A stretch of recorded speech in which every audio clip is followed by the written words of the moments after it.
Welcome to Inside Bristol, everyone. I'm Sheridan Nichols, and thank you so much for being with us today. We have a very special program to share with you today, and I've got three very special guests, two from very far away, from China, to talk to us a little bit about something exciting that's going on within the Bristol City Schools. Dr. Lilly, do you want to start, and we'll just each go around and introduce ourselves and tell what we're doing here? Sure. I'm Gary Lilly, Director of Schools for the school system. And I'm Ada. My family name is He. And now I'm teaching at Vulcan Fairmount Elementary Schools. I teach pre-K, kindergarten, and first. Okay. And I'm Dorothy. I teach in Tennessee High and Westminster School.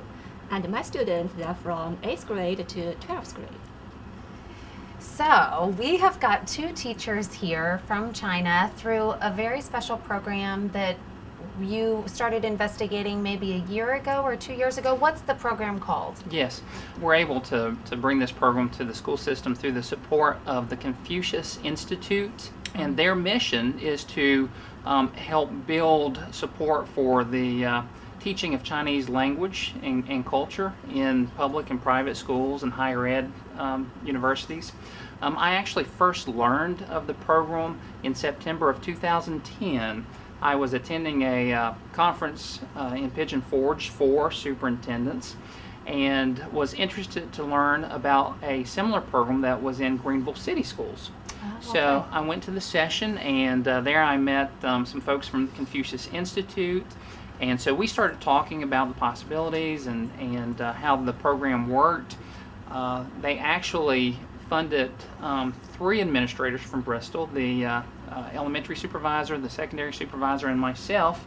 We went to China last December, and that was a great experience. We had lots of meetings with Confucius Institute folks there. The headquarters are in Beijing.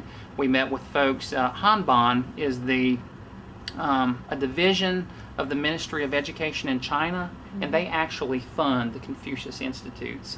So we met with those folks. We got to visit some schools. We got to go to see some cultural events, and it was a really great experience. So we actually applied for a program called the Confucius Classroom, which is a grant through the Confucius Institute that actually provides a teacher for the school system, and pretty well picks up the entire cost for that.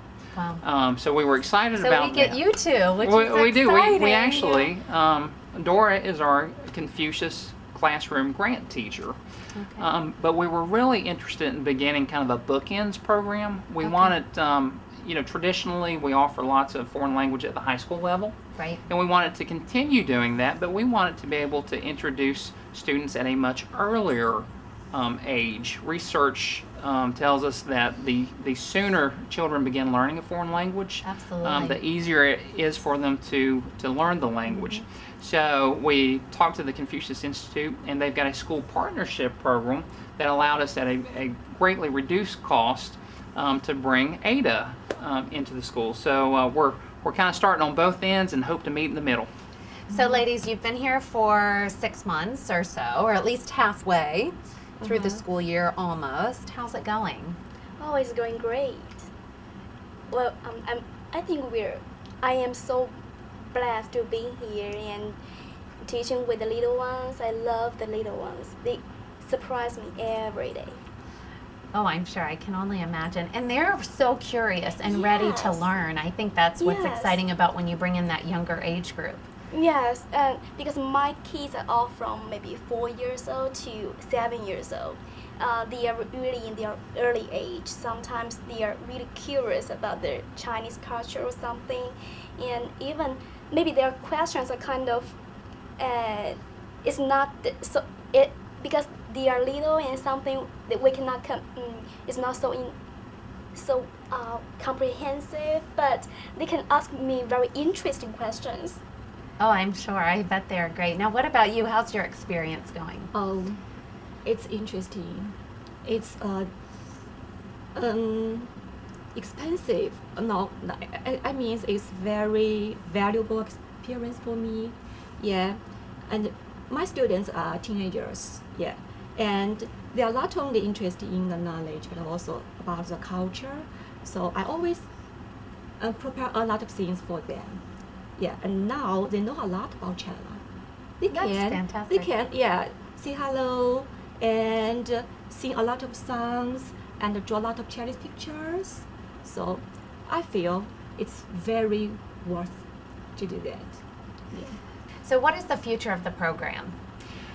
The way the program works is after 2 years, then Miss Ada and Miss Dora will go back to China, and we will actually get to host 2 new Chinese teachers. So the program is ongoing. We are actually still in conversation with the Confucius Institute. We hope to look at expanding the program to provide Chinese language instruction for more of our students. A neat thing about the program is in the summer, Confucius Institute offers something called the Summer Bridge, and it's possible that some of our students can actually go to China. Some of the students in high school that are learning Chinese can go to China and visit. That would be great. Yeah, we're excited about that. Well, this is exciting for the school system, and I know recently there was a nice dedication. Yeah. Yes, we were happy to host representatives from the Confucius Institute. They were making their rounds around the state to support the various programs that they've got.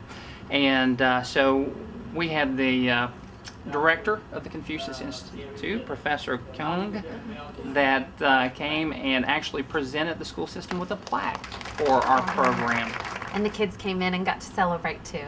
Yes, and we do have some kids from both schools, Avoca and Fairmont. They sing songs and dance, and also they played a little skit.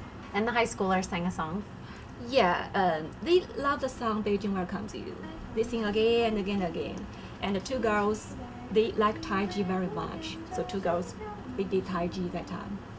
Well, Dr. Lilly, if someone wants to find out more about this program, how do they do that? Oh, it's a great question. I would encourage students and their parents to talk to the guidance counselors at the schools. Okay. We schedule the program at the elementary schools, so there's really nothing to find out about. But at the middle and the high school, I encourage students to talk to the guidance counselors if they're interested. Okay. Thank you. Thank you so much for being on the show. Well, coming up next, we'll tell you about a project that's aimed at rejuvenating one of Bristol's historical landmarks.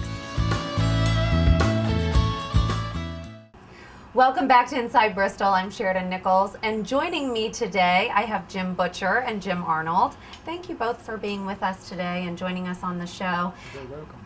They are here to talk to us a little bit about a very special area in Bristol, Tennessee, the castle, the old stone castle. And what are we wanting to do with the stone castle? Well, the stone castle, this is its 75th year. And over the years, some minor things have been done to it, but we'd like to do some significant repairs and improvements. And we'd also like to make it more accessible to more athletic programs. And we want to make it handicap accessible also. That's a significant thing.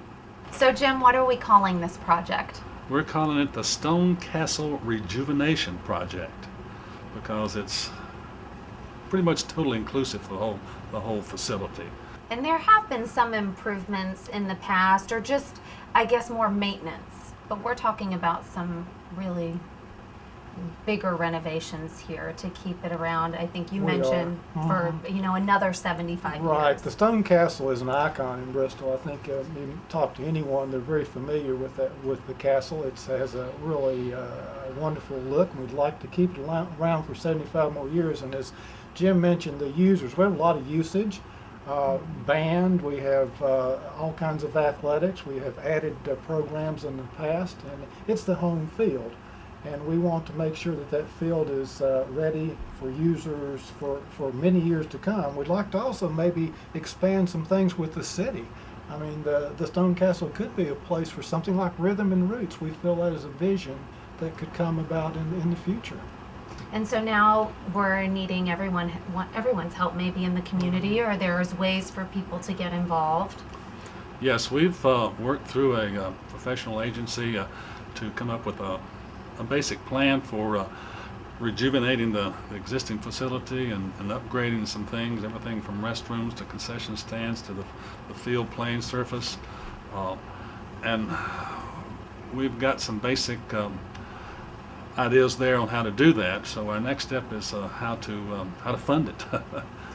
So the fundraising begins. So how are you going to go about doing some of the, have you got some things in place for fundraising events? We do. You know, anything of capital nature, and we're talking $3.5 to $4 million to completely do everything we'd like to do at the Stone Castle, as Jim's talking about, from inside out. We started talking about some simple things with some field usage and some things like that, but the more we looked at it, we don't want to do a small project. We want to make the whole stadium, you know, better for everybody and all the users. And we will have opportunities, of course, we want grassroots support also, because there's so many people, alumni at Tennessee High School, that have never been asked really to show their love and support for the school, but this is going to be an opportunity for them to do so.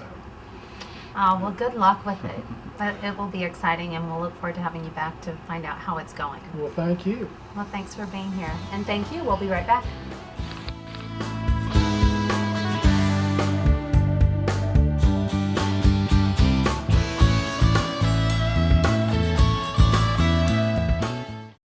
Thanks again for joining us today here on Inside Bristol. If you have any story ideas or suggestions, we'd love to hear from you, and you can just send us an email. Until then, have a great day. See you next time.